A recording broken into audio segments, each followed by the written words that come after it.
বিসমিল্লাহির রহমানির রহিম। সুপ্রিয় দর্শক, আমার আজকের রেসিপি মাছ আর শোলক শাক দিয়ে কদু রান্নার রেসিপি। প্রথমে মাছটা ভেজে নেব। মাছের জন্য মশলা নিয়ে নিচ্ছি মরিচের গুঁড়া, হলুদের গুঁড়া, ধনিয়া জিরার গুঁড়া, মাছের মশলা আর স্বাদ মতো লবণ নিয়ে নিচ্ছি। আর সেই সাথে নিয়ে নিচ্ছি সামান্য আদা রসুন বাটা। এবার সব কিছু মশলা ভালো করে হাত দিয়ে মিক্স করে মাছগুলো ভালো করে মেখে নেব, যেন প্রত্যেকটা মাছ ভালো করে মশলা পায়।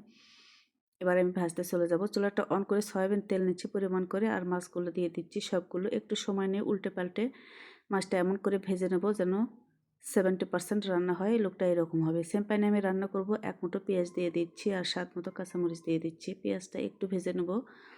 দিয়ে দিচ্ছি আদা রসুনের পেস্ট 2 চা চামচ। আদা রসুন একটুখানি ভেজে নেব আর দিয়ে দিচ্ছি লাউ। কেটে রাখা লাউয়ের সাথে আমি দুটো আলু ইউজ করেছি। ভালো করে একটু নেড়েচেড়ে মিশিয়ে নিচ্ছি মশলার সাথে। এবার বাকি মশলা দিয়ে দিচ্ছি ধনিয়া জিরার গুঁড়া, লবণ, কোয়াটার হলুদ। মশলাগুলো লাউয়ের সাথে ভালো করে মিক্স করে নিচ্ছি আর দিয়ে দিচ্ছি এক মুঠো শোলক শাক। ফ্রেশ শোলক শাক দিয়ে ঢাকনা দিয়ে আমি রান্না করে নেব কিছুক্ষণ।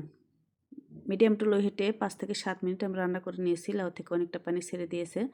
আর সেই সাথে দিয়ে দিচ্ছি 1.5 কাপ পানি। নেড়েচেড়ে মিশিয়ে ঢাকনা দিয়ে রান্না করে নেব একেবারে লাউটা পারফেক্টলি সিদ্ধ হয়ে আসা পর্যন্ত। তো ঢাকনা খুলে সব কিছু মিক্স করে নিচ্ছি আর একটু ভেঙে ভেঙে দিচ্ছি আর দিয়ে দিচ্ছি ভেজে রাখা মাছ। মাছটা ভালো করে মিশিয়ে নিয়ে আবারও আমি 1.5 কাপের মতো পানি দিয়ে দিলাম আর ঢাকা দিয়ে রান্না করে নেব একটা পারফেক্ট টেক্সচারে আসা পর্যন্ত। আমার রান্নাটা কমপ্লিট করে নিয়েছি। লবণটা চেক করেছি, পারফেক্ট আছে। পরিবেশনের ডিশে তুলে নিচ্ছি। দর্শক, তৈরি হয়ে গেল অনেক মজাদার লাউ দিয়ে কদু রান্নার রেসিপিটি। একবার ট্রাই করবেন, আশা করছি ভালো লাগবে। সবাই অনেক অনেক ভালো থাকুন। আসসালামু আলাইকুম।